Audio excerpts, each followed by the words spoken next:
जय Shri Radhe ji. Welcome to रंग astro. बात जब भी संतति की होगी यानी कि संतान की होगी, कुल वृद्धि की होगी, वंश वृद्धि की होगी, और बात जब भी धन वृद्धि की होगी और लगातार मिलती सफलताओं की होगी, तो केतु को किसी भी तरीके से नजरअंदाज नहीं किया जा सकता, क्योंकि बिना केतु के संतति वृद्धि यानी कि कुल वृद्धि और धन वृद्धि संभव नहीं है। वैदिक ज्योतिषी में इनका बड़ा महत्व है। आजकल के समय में आप देखेंगे तो नवग्रहों में राहु की काफी ज्यादा प्रशंसा होती है। राहु के बारे में काफी लोग जानना चाहते हैं, उनकी काफी बुराई भी होती है अलग अलग परिस्थितियों में। लेकिन केतु को कहीं ना कहीं लोग गौण मान लेते हैं और उन्हें भूल जाते हैं, जबकि आपके जीवन के जो सबसे बड़े लक्ष्य हैं उनका सीधा संबंध केतु से हो जाता है। आपकी हथेली में आपके शुक्र और चंद्र के जो ये बीच का क्षेत्र है, मणिबंध की रेखा से ऊपर, ये आपके केतु का क्षेत्र होता है। आप अगर हथेली के द्वारा अपने केतु के बारे में जानना चाहते हैं तो इस क्षेत्र से इनकी परिस्थिति के अनुसार आप इनके बारे में बहुत कुछ जान सकते हैं। लेकिन उससे पहले आपको केतु के बारे में हम कुछ बता दें, ताकि स्पष्ट तौर पे आप समझ सके कि केतु है क्या और ये आपके जीवन को किस तरीके से प्रभावित करता है। देखो, कुल वृद्धि यानी कि आप हुए, आपके पिता से, आपसे आपकी संतान होगी, उससे उसकी होगी, इससे वंश वृद्धि होती है। ये नितांत आवश्यक है और एक तरीके से पितृ ऋण भी रहता है जब तक आपकी अगली संतान नहीं हो जाती। तो इसके लिए केतु का सहयोग यहां पर आवश्यक हो जाता है। और बिना धन के इस संसार में संसार चक्र से पार पाना और इस संसारिक जीवन को जी पाना आपके लिए असंभव होता है। इसलिए ये दोनों आपके रथ के दो पहिए होते हैं, जिनके बिना इस जीवन में जो सुख है उसकी कल्पना आप नहीं कर सकते। अब बात आती है केतु। केतु है क्या?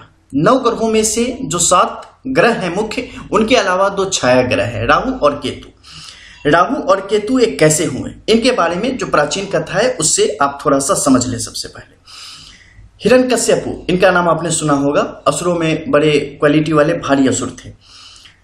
इनके पुत्र थे भक्त प्रहलाद, जो कि नारायण के बड़े परमप्रिय भक्त थे। हिरण्यकश्यपु की एक बहन थी, यानी कि प्रहलाद की फुआ, उनका नाम था सिंहिका।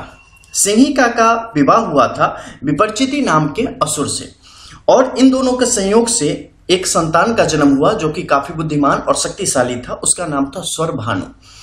यही स्वरभानु कालांतर में जब मंदराचल में समुद्र मंथन हो रहा था, क्षीर सागर में मंदराचल पर्वत को वाहिका बना के, तो उससे जो भी उत्पन्न हो रहे थे उनमें जब अमृत आया, तो अमृत को जब प्रभु सबको देने लगे, उसी समय सूर्य और चंद्र के मध्य में जाके स्वरभानु को चूंकि समझ आ गया था कि ये अमृत है और इसका पान करने से व्यक्ति को अमरत्व की प्राप्ति होगी, वो बीच में जाके बैठ गया और थोड़ी मात्रा में उसे भी प्राप्त हो गई अमृत की बूंदें। अमृत की बूंदें प्राप्त होने से क्या हो गया कि हो गया अमर। अब चूंकि इसका भेद किसने खोला, तो सूर्य और चंद्र ने, उन दोनों के मध्य में विराजमान थे। उसी समय मोहिनी रूपधारी भगवान ने सुदर्शन चक्र से इनके गले को काट दिया। तो ऊपर वाला जो क्षेत्र हुआ वो राहु हुआ, और जो नीचे धड़ वाला क्षेत्र हुआ वो केतु के रूप में विख्यात हुआ। चूंकि चंद्र और सूर्य ने इनका भेद खोला था, इसलिए ये उनके शत्रु हो गए और समय समय पर ग्रहण लगा के अपना बदला पूरा करते रहते हैं। अब क्या हो गया कि जो भी दुनिया में महसूस करने वाली चीजें हैं, जिसमें कि आप ले सकते हैं आंख, नाक, कान, जिह्वा, इस सब कुछ राहु के हिस्से में चला गया, और जो बाकी का क्षेत्र है यानी कि धड़ वाला क्षेत्र वो केतु के हिस्से में रह गया। उसमें भी जो एक अंतरात्मा की अंतर्ज्ञान जो होता है वो और स्पर्श की जो शक्ति होती है, केतु के पास सिर्फ वही रह गया। यानी कि अंतर्ज्ञान के द्वारा और किसी चीज को छू करके उसकी अनुभूति ये ले सकते हैं, उसी से इन्हें ज्ञान प्राप्त होगा कि ये क्या है, ये क्या नहीं है, वो भी अंदाजन, पूरी मात्रा में नहीं। और जो ऊपर वाला क्षेत्र है उससे वो देख भी सकते हैं, समझ भी सकते हैं, बुझ भी सकते हैं, सारी चीजें उन्हें वहां पर चीजें समझ में आ जाती है। तो इसका प्रभाव इसी तरीके से आपके जीवन पर पड़ता है। केतु क्या है, किसी भी राशि का स्वामी नहीं है, चूंकि इसका क्या है, मुख्य ग्रह नहीं है, लेकिन एक नक्षत्र के स्वामी है। जब आप ज्योतिषी की अलग अलग विधाओं में जाएंगे ना, भृगु ज्योतिषी में जाएंगे, प्राशन में जाएंगे, अलग अलग में जाएंगे, तो आपको वहां पर एक बाद में जो हुआ कृष्णमूर्ति पद्धति केपी, उसमें जाएंगे तो आपको समझ आएगी नक्षत्रों की महिमा। क्योंकि जब कृष्णमूर्ति जी बैठे हुए थे और होरा कुंडलियों भी जो हमारी थी पराशर संहिता के अकॉर्डिंग, उसके अनुसार और भृगु संहिता के अकॉर्डिंग वो बनाते थे, तो उसमें देखा उन्होंने कि स्पष्टता नहीं है उस तरीके से, जो क्रिस्टल क्लियर उन्हें एनालिसिस चाहिए थी, जो रिजल्ट्स चाहिए थे वो उन्हें नहीं मिल रहे थे। तो फिर उन्होंने नक्षत्राधिपति के अकॉर्डिंग चीजों की विवेचना करनी शुरू करी और उसमें उन्हें बेहतर रिजल्ट्स मिले। तो नक्षत्र के स्वामी ये होते हैं, और नक्षत्रों में अगर हम बात करते हैं केतु की, तो अश्वनी, मघा और मूल नक्षत्र के स्वामी के रूप में ये विराजते हैं। अब जो भी इस नक्षत्र के जातक होंगे उस पर इनका प्रभाव होगा, उसके जीवन पर इनका स्पष्ट तौर पे प्रभाव होगा। अब बात आती है कि मूल रूप से केतु का काम क्या है, जो कि शुरू में आपको हम बता चुके हैं, कुल वृद्धि और धन वृद्धि मूल तौर पे इस पे काम करते हैं। लेकिन आपके अंदर इसे आप कैसे महसूस कर सकते हैं कि केतु आपके लिए, आपके अंदर कितना है, क्या है और आपके लिए अच्छा है या बुरा है। मर्मज्ञता यानी कि विषयों की गूढ़ समझ, काफी गूढ़ विषयों की जानकारी, अंदर तक चीजों के चले जाना और आम लोगों से ज्यादा जानकारी का आपके अंदर होना, और एकाकी जीवन जीने की मनसा होना, कल्पना करना, अकेले कहीं रह जाना, पर्वत पर जाके रह जाना, नदी में जाके बैठ जाना, वन में जाके बैठ जाना, अजीब अजीब तरीके की हरकतें करना, ये सब चीजें आपके केतु वाले जिसमें भी होंगे उसमें ये चीजें आपको स्पष्ट तौर पे दिख जाएंगी। विक्षोभ यानी कि उद्विग्नता, खिन्नता, मन में हलचल, उत्तेजना, ऐसी चीजें, मतलब एक क्या होगा कि कंफर्ट जोन में नहीं होंगे, वो बेचैन होंगे हमेशा, पता ही नहीं होगा हमें क्या करना है, क्या नहीं करना है, क्या करना चाहिए, कहीं ये ना खराब हो जाए, कहीं वो ना खराब हो जाए, ऐसे ऐसे ऐसे होके ऐसे हो जाएगा, फिर मेरा क्या होगा, संसार इधर से गिर जाएगा, फिर उधर से वो शहर तबाह हो जाएगा। मतलब ऐसी ऐसी चीजें आपके आसपास घूमेंगी जब इनका प्रभाव आपके हित में नहीं होगा, आपके विपरीत काम कर रहे होंगे, आपके लिए जब बुरी स्थिति में होंगे केतु, तो ऐसे ऐसे बड़े बड़े विचार आपके आएंगे जो कि आपको निराशा की तरफ ले जाएंगे। यही जब आपके लिए सकारात्मक होंगे तो आपको आगे की बहुत सारी ऐसी चीजें पूर्वाभास करा देंगे और अच्छी अच्छी चीजें आपको जानकारी देंगे कि आप बहुत आगे की सोच के अभी वो काम कर लोगे और आगे अपने जीवन में सुखी हो जाओगे। जो भी मैं बता रहा हूं ना, उसका समझ लो कि जब सकारात्मक रहेंगे तो उसके लाभ मिलेंगे, और वही जब आपके लिए नकारात्मक रहेंगे तो उसके जो दुर्गुण है आप में समाएंगे। जैसे कि गुड ज्ञान, तो जब सकारात्मक रहेंगे उस गुड ज्ञान से आपका काफी नाम होगा, आपको लोग काफी जानेंगे, उससे आप काफी अपने आप को आगे तक ले जाएंगे। लेकिन वही गुड ज्ञान क्या होगा, तर्क एक होता है और एक होता है कुतर्क। तो जब वही आपके लिए बुरा रहेगा तो उस समय तर्क आपके काम नहीं आएगा, उस समय आप अपने आप को सही साबित करने के लिए कुतर्क भी देना प्रारंभ कर देंगे। तो समझ लेना कि तो कहीं ना कहीं आपके लिए अनिष्ट का कारण बनता चला जा रहा है। वैराग्य भावना, उसके बाद बात आती है वैराग्य की, यानी कि संसार से बार बार मन डोल जाना, बार बार सांसारिक जीवन से अलग हो जाना, विरक्ति की जैसी चीजें आपके जीवन में होना, ऐसी चीजें आप बहुत बार अपने जीवन में महसूस करेंगे। बार बार आप सांसारिक जीवन से, फैमिली लाइफ से परेशान होना शुरू हो जाएंगे। थोड़ी सी भी परेशानी हुई नहीं कि आपको लगेगा हे भगवान क्या ये दे दिया यार, हमसे ना हो पाएगा, हम जाएंगे। तो अब बार बार आपका मन करेगा इस लाइफ से निकल जाने का और कहीं बाहर चले जाने का। इसके अलावा कल्पनाशीलता तो पूछो मत, आप कल्पनाओं के ही संसार में अपना अमूमन जीवन आप गुजार देते हैं। अंतर्दृष्टि, इन सब के मध्य में भी आपके अंदर का जो आत्मा की जो आपकी ज्ञान होती है ना, वो बड़ी तीव्र होती है। ज्ञान के मामले में तो कोई आपका सानी नहीं होता है, इसे कोई नहीं काटेगा कि हाँ एक ज्ञानी बहुत है, लेकिन इन्हें अभिव्यक्ति कैसे करनी है और कैसे अपने ज्ञान का प्रदर्शन करना है, कैसे अपने ज्ञान से लोगों को लाभ देना है, खुद के लिए लाभ लेना है, ये नहीं पता होता। इसका रीजन क्या है अब समझो, इसी से बात आपको समझ चलेगी। स्वर भानु के हुए सुदर्शन चक्र से 2 टुकड़े, नीचे धर वाला क्षेत्र हो गया केतु। अब केतु के पास ना आंख है, ना कान है, ना बुद्धि है, कुछ नहीं है। तो उस समय क्या होगा कि वो छू के और महसूस करके और आत्मज्ञान से ही चीजों को समझने की कोशिश करेगा। कॉन्फिडेंस उस तरीके का उसके पास नहीं रहेगा जो कम जानते हुए भी राहु के पास रहेगा। अब यही यहां पे अंतर आ जाता है कि केतु के पास सब कुछ होते हुए भी उसे पता ही नहीं है कि हमें किस दिशा में जाना है, क्या करना है, कैसे करना है। उस समय आपके सूर्य की स्थिति आपके कुंडली में किस भाव में है वो बड़ा असर डालती है। इसके अलावा आपके नक्षत्रों की क्या स्थिति है वो बड़ा असर डालती है। सब एक दूसरे से लिंक्ड है। मैं बस 2 चीजें बताता हूं, जीवन में कभी भी कोई भी जो सीख रहे हो वो समझ लेना। एक तो देख लेना अपने केतु की स्थिति अपनी कुंडली में, ठीक है, और दूसरा देख लेना अपने सूर्य की कौन से भाव में है। इन दोनों को देख लेना और उन दोनों से जो फलादेश निकल के आए ना, वो अपने जीवन में समझ लेना टोटल वही होगा। उसके अलावा और क्या होगा और क्या नहीं होगा, बड़ी बड़ी बातें वो जब जाननी हो तो हमारे पास चले रही हो। और कुछ नहीं करना है, लंबी पोथी नहीं खोलनी है, बड़ी बड़ी जो है ना सो चीजें नहीं बनानी है कुंडली की, और लगी नहीं रहनी है। जो समझने वाले हैं उनके लिए बस 2 मिनट का काम है, पूरी जिंदगी निकाल के आप रख लोगे खुद की। बस एक सूर्य को देख लेना, दूसरा अपने केतु को देख लेना, सब कुछ इसी के अंदर है बस।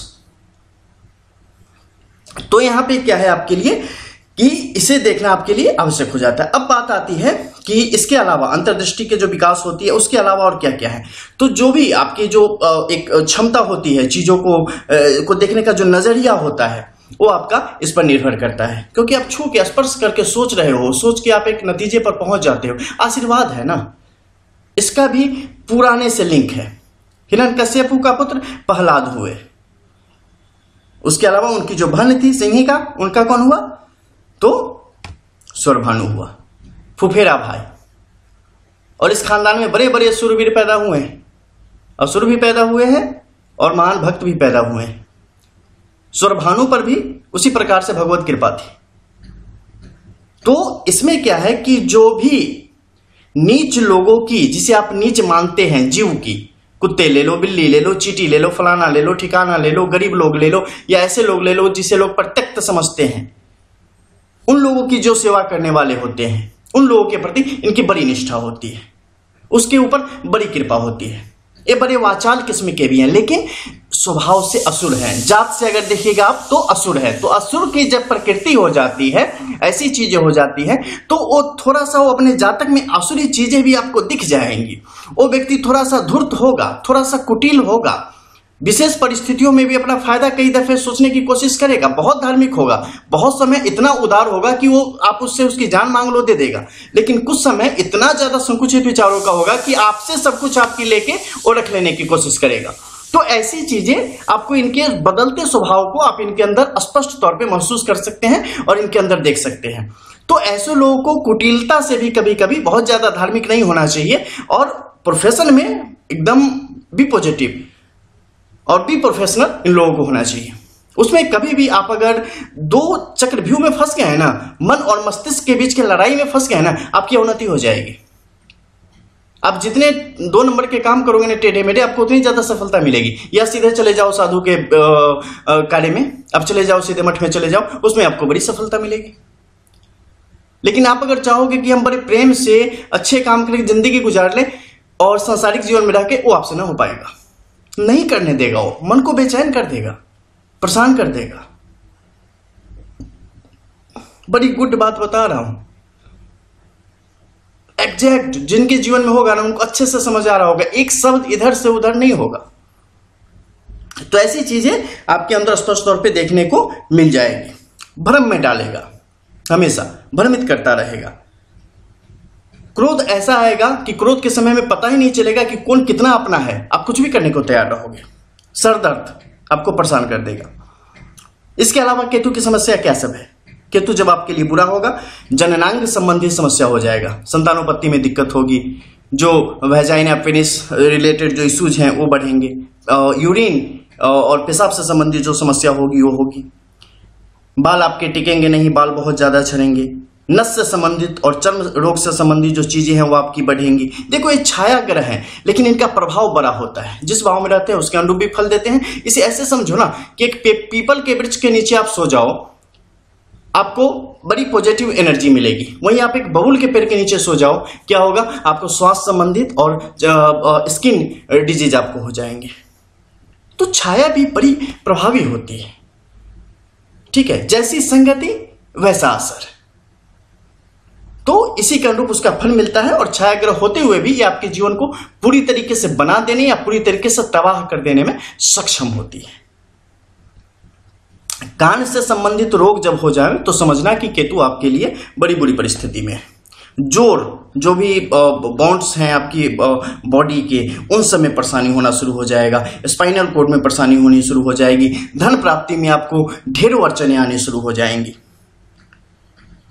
अब इनके लिए क्या उपाय करना चाहिए, आखिर किस तरीके से हम समझे कि केतु हमारे लिए बुरा है। अगर हस्तरेखा के अकॉर्डिंग हम देख रहे हैं तो केतु का क्षेत्र जितना अंदर की तरफ धंसा होगा आपके लिए उतना बेहतर स्थिति को दिखाता है। यहाँ पर जितनी कम लकीरें होंगी उतना अच्छा है। यहाँ पर अगर त्रिभुज की स्थिति बन रही हो बहुत अच्छा है, चतुर्भुज की स्थिति बन रही हो वो भी आपके लिए बहुत ही अच्छा है। इसके अलावा यहाँ पर मणिबंध की रेखाएं अगर ऊपर की तरफ आके इसमें खो गई हैं तो निश्चित तौर पर आपका जीवन इन्हीं के अधीन रहेगा और आपके जीवन को विभिन्न प्रकार की स्वास्थ्य संबंधी समस्याओं की तरफ लेते हुए चले जाएंगे। इसके अलावा यहाँ पर अगर तिल की स्थिति हो जाती है तो मन बहुत विचलित होता है और कई दफे आप कुछ ऐसे कर्म कर जाते हैं जो कि कर्म एक तरीके से अच्छे नहीं माने जाते हैं, उस तरफ भी आपको ले जाता है। कई दफे आप इतने फ्री हो जाते हैं कि आपको स्ट्रेट फॉरवर्ड की पूछो मत, तो ऐसी परिस्थिति इनके अंदर आपको स्पष्ट तौर पे देखने को मिल जाएगी। इसके अलावा भी आप इस क्षेत्र को देख के बहुत कुछ जान सकते हैं। ये जितना ज्यादा हल्के रंग का होगा आपके लिए उतना ज्यादा अच्छा है, जितना ज्यादा एक गाढ़ा होता चला जाएगा आपके लिए जीवन में उतने ज्यादा स्ट्रगल की स्थिति बनती चली जाती है। इसके अलावा यहाँ से कौन कौन सी रेखा ऊपर की तरफ गई है इसे भी देखना आपके लिए नितांत ही आवश्यक हो जाता है, क्योंकि रेखाओं जो भी यहां से निकली है वो कहां तक गई है और उनका बल कितना है, उसी से आप पता लगा सकते हैं कि यहाँ की भूमि कैसी है, यहाँ का क्षेत्र कैसा है। क्योंकि केतु अगर अच्छा होगा ये सारी रेखाएं पूरी बलशाली होंगी और जहां भी जा रही होंगी काम करेंगी। लेकिन अगर ये बेस अच्छा नहीं होगा, जमीन उर्वरक वाली नहीं होगी, उर्वर नहीं होगी, तो इस पर जो भी मीनारें खड़ी है ना वो सब किसी काम की नहीं होगी, आपकी लाइफ में स्ट्रगल चल रहा होगा। स्पष्ट तौर पर ये भी आप देख लेना, ये चीजें आपको एकदम क्लियरली शो हो जाएंगी। ठीक है, अब बात आती है कि इनके लिए उपाय क्या किया जा सकता है। खासकर अगर हम बात करें तो असुर और देव एक ही सिक्के को दो पहलू है, दिन और रात वाली कहानी है। असुर नहीं है तो देव की कोई वैल्यू नहीं है और देव नहीं है तो असुर के होने का मतलब क्या है, कोई रोकेगा ही नहीं, तो भैया क्या जिंदगी में कोई ट्विस्ट ही नहीं है, तो ऐसी कहानी हो जाती है। तो इसमें क्या है कि आपको निश्चित तौर पे अगर हम दैविक चीजों को मानते हैं तो उनकी जो आराधना है यहाँ पर आवश्यक हो जाती है, क्योंकि वही अगर हम रात हैं तो हम असुर हैं, दिन है तो हम देव हैं, ऐसी कहानी है। इससे ज्यादा कुछ नहीं है। ज्यादा गुण में जाओगे तो समझ जाओगे कि वास्तविकता क्या है भगवान की और असुर की। इसमें फिर कभी चलेंगे जब हमारी अलग आध्यात्मिक वाली प्रवचन वाली शुरू करूंगा, उसके बाद आप इसके सुनना व्याख्या। तो फिर इसमें क्या है कि दुर्गा जी की पूजा करना जो सामान्य तौर पे है यहाँ पे काफी बेहतर माना जाता है। गणेश जी की आराधना भी काफी अच्छी होती है। इसके अलावा कर्ण छेदन यानी कि कान में कुंडल धारण करना बहुत ही अच्छा होता है। इससे केतु आपके ऊपर कभी भी ऐसा नहीं होगा कि प्रकोप दिखा देगा, आपके हित में रहेगा या सामान्य रहेगा, बुरा नहीं होगा। ठीक है, संतान के साथ प्रेम रखना, क्योंकि ऐसे में क्या होगा कि आपकी संतान होगी बड़ी उदंड, ज्ञानी बहुत होगी, लेकिन उदंडता इतनी भरी होगी कि पूछो मत, तो समय मिले कूट दियो। ठीक है, क्योंकि केतु क्या करवाएगा, इतनी उदंडता करवाएगा कि आपको शर्मिंदा करवा देगा लोगों के सामने। तो जब मौका मिले उसे संभालने के लिए कूट देने में कोई हर्ज नहीं है। किस्मत थोड़ी देर से चमके लेकिन बंदा सही हो। ठीक है, ये आवश्यक है। इसके अलावा कुत्ते को खाना, ये कोई भी कुत्ता मिल जाए, लोग वैसे कहते हैं चितकबरे कुत्ते को देव या काले कुत्ते को देव, ऐसा नहीं है। कोई भी जीव हो ना उसे दो, खिलाओ, अच्छा रहेगा। और एक सोच के मत खिलाना कि मुझे केतु को ठीक करना है, तब तो केतु कभी ठीक नहीं होंगे। आप इतने बुद्धिमान हो तो सोच लो आपके स्वामी केतु कितने बुद्धिमान होंगे। या आपके अंदर प्रेम होना चाहिए, और जिनका केतु मुख्य होता है ना उनके अंदर प्रेम आपरूपी होता है। ठीक है, वो पशु पक्षियों से बड़ा प्रेम करते हैं। तो पशु पक्षी जो भी मिल जाए दाना पानी उन्हें देते रहो तो आपके हित में रहेगा। इसके अलावा जब वो आपके लिए बहुत बेहतर होता है तो किस तरीके से आपके लिए कार्य करता है, दिन दुगुनी रात चौगुनी प्रगति, कोई नहीं रोक सकता। धन पद खुशहाली संतान सुख क्या नहीं आपको प्राप्त होता है। और वही मुश्किल में रहेगा तो चैन से बैठने नहीं देगा, इतना दौड़ाएगा निरर्थक कार्यों के पीछे कि पूछो मत। आपको पता भी नहीं होगा कि आप रियलिटी में करना क्या चाहते हो, आप बोलना क्या चाहते हो, आप क्या कर रहे हो, लेकिन आप अपनी अभिव्यक्ति का मार्ग भी नहीं तलाश पाते हैं, जबकि आप में जिंदगी भरी पड़ी होती है। आप एक बेहतर केयरटेकर होते हैं, लेकिन खुद के स्वभाव के बारे में आपको पता नहीं होता कि मैं कब क्या कर बैठूं, कब किस तरीके से मैं जिंदगी को आगे ले जाऊंगा। जीवन में अलग अलग कालखंड में आप बहुत ज्यादा धन संग्रह करते हैं, बहुत ज्यादा धन कमाते हैं, लेकिन एक चीज गौर करना कि अगर ऐसे कोई लक्षण आप में है तो गौर करना, जब आपका जन्म हुआ होगा आपके घर में बड़ी हानि होती है, और कुछ ऐसी हानि होती है जो कि जीवन भर आपके साथ साथ चलती है। ऐसे ही बहुत सारी चीजें हैं जो कि केतु को देख के आप जान सकते हैं, लेकिन आपकी कुल वृद्धि, वंश वृद्धि, धन वृद्धि के लिए केतु का अच्छा होना निहायत ही आवश्यक है। अगर अच्छा नहीं है तो इससे संबंधित जो क्रियाकलाप है वो होनी चाहिए, उपाय होने चाहिए, ताकि इसका बेहतर फल आपके जीवन में स्पष्ट तौर पे दिखाई देवे। इसके अलावा कुंडली से अगर आप देखते हैं तो उससे अलग अलग भावों के द्वारा भी इनके बारे में आप समझ सकते हैं। लेकिन अगर कुछ नहीं देखने आता हो ना आपको कुंडली में, तो बस 2 चीजें देख लेना फिर भी कि आपकी लगन में कैसी है, ठीक है। प्रथम में है, द्वितीय में है, किस भाव में है, और उसके अनुरूप केतु की क्या स्थिति है। बस 2 चीजों को देख लेना, अपने आप आपकी पूरी जिंदगी निकल आएगी। सूर्य की जो व्याख्या होगी ना, उसे जान लेना या पूछ लेना, आपको समझ आ जाएगी। मिलते हैं फिर, तब तक के लिए जय जय श्री राधे।